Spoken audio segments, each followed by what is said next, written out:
Voilà, donc le cache a été retiré. Donc le cache allumage. Et donc j'ai laissé toutes mes vis dessus pour être sûr de les remonter donc au bon endroit toutes, hein, même si j'ai l'impression qu'elles font toutes la même longueur, c'est pas grave. Donc voilà, je les ai laissées dessus. Et donc on va pouvoir nettoyer l'intérieur lors du remontage, hein. De toute façon toutes les pièces doivent être nettoyées au remontage. Donc les vis sont là. Et donc là, j'ai pas de bloc piston. Et j'avais pas non plus l'outil qui permet de passer un point là et de tenir pour dévisser. Alors du coup j'ai fait l'équivalent d'un bloc piston. J'ai passé un clou dans ma bielle. Un clou super solide. Et j'ai mis plein de chiffons. Plein de chiffons pour pas que le plan de joint soit abîmé. Et du coup voilà, j'ai pu dévisser l'écrou du volant magnétique sans rien abîmer, à part peut-être ça force un petit peu sur les roulements. Mais bon, le bloc piston force lui aussi sur les roulements, donc c'est un peu pareil de toute manière. Et donc ça m'a permis sans outil de pouvoir dévisser ça. Donc avec une clé de 15, clé à pipe de 15. Voilà, avec un autre clou comme ça, je l'avais mis là. Hop, j'ai dévissé. Et voilà. Donc ça c'est fait. Donc maintenant, eh bien on va retirer la cloche, donc le volant magnétique. Donc voilà, donc là il va falloir mettre ça. C'est l'arrache volant.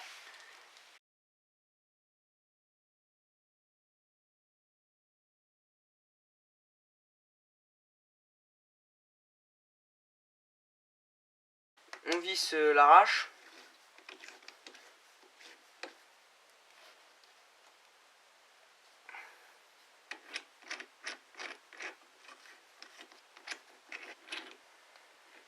Donc voilà, donc normalement c'est une clé de 17.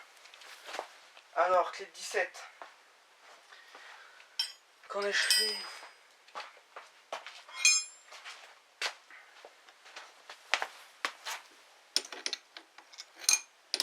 Voilà, et donc maintenant on va venir resserrer la vis du milieu.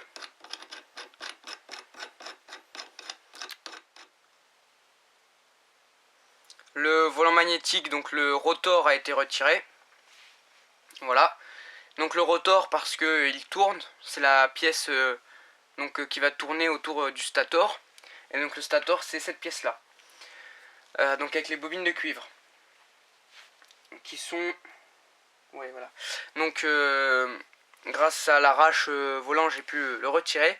Et donc en fait il n'y avait pas de rondelle, hein. Mais vérifiez toujours qu'il n'y ait pas de rondelle, hein. Parce que s'il y a une rondelle, ça vous empêchait de visser ce pas de vis là à fond.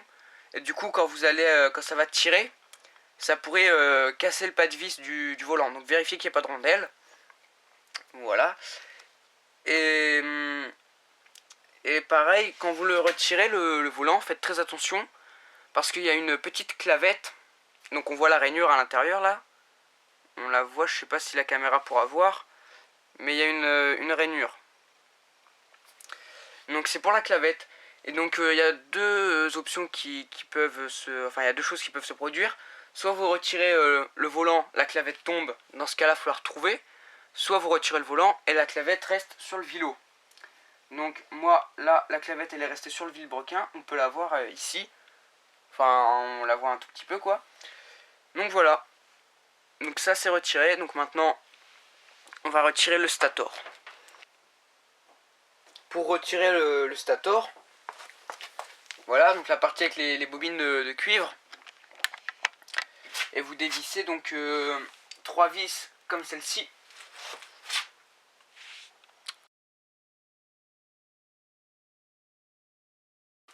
À ce niveau-là.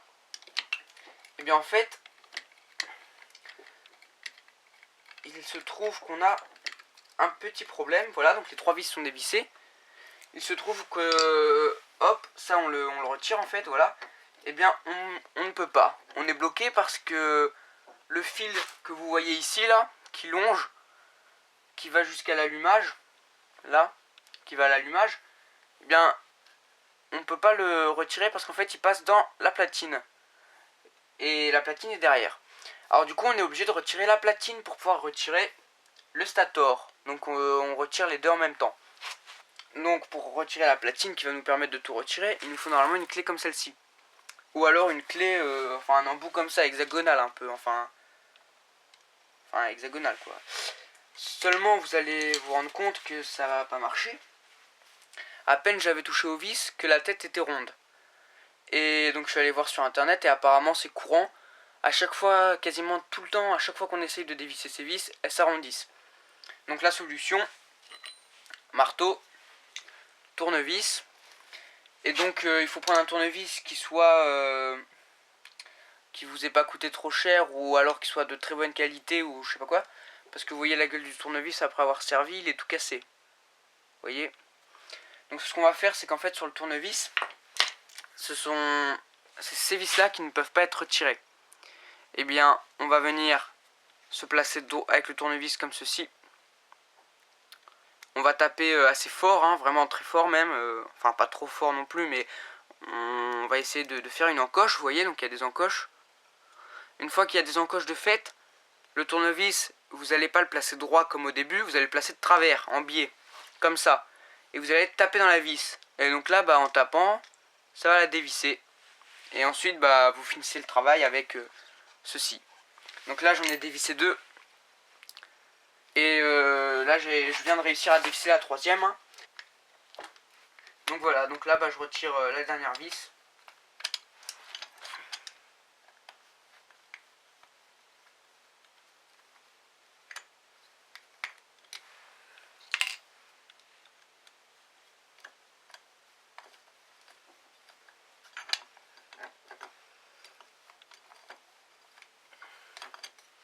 Et donc voilà, la dernière vis est sortie. Hop, on tire sur le câble ici. En dessous là, vous voyez le rectangle noir, on le tire. Et voilà, c'est sorti. Et donc voilà, on peut voir que là le câble il passait dedans. Hop, donc on fait comme ceci. On le passe au centre et ça sort. Voilà. Voilà, vous avez retiré donc votre allumage sur AM6. Donc au remontage, pensez bien à nettoyer toutes vos pièces. Et la première partie du tuto donc est terminée. Et voilà, vous avez démonté votre allumage. Donc vous vous retrouvez avec le vilo, le joint spi et le roulement derrière. Et sinon le reste c'est vide. Voilà. Et évidemment on a aussi retiré de ce côté-ci, on a retiré également le pignon de sortie de boîte et le sélecteur de vitesse. Donc voilà. Et là on a notre stator. Voilà. Donc première partie de la vidéo terminée et n'hésitez pas à passer sur la chaîne pour voir la suite. Donc on va démonter tout ce qui est côté embrayage, mais avant on va déposer le moteur, donc le sortir du cadre. Voilà. Donc à bientôt pour la suite des vidéos tuto donc du démontage d'un moteur AM6. Salut à tous.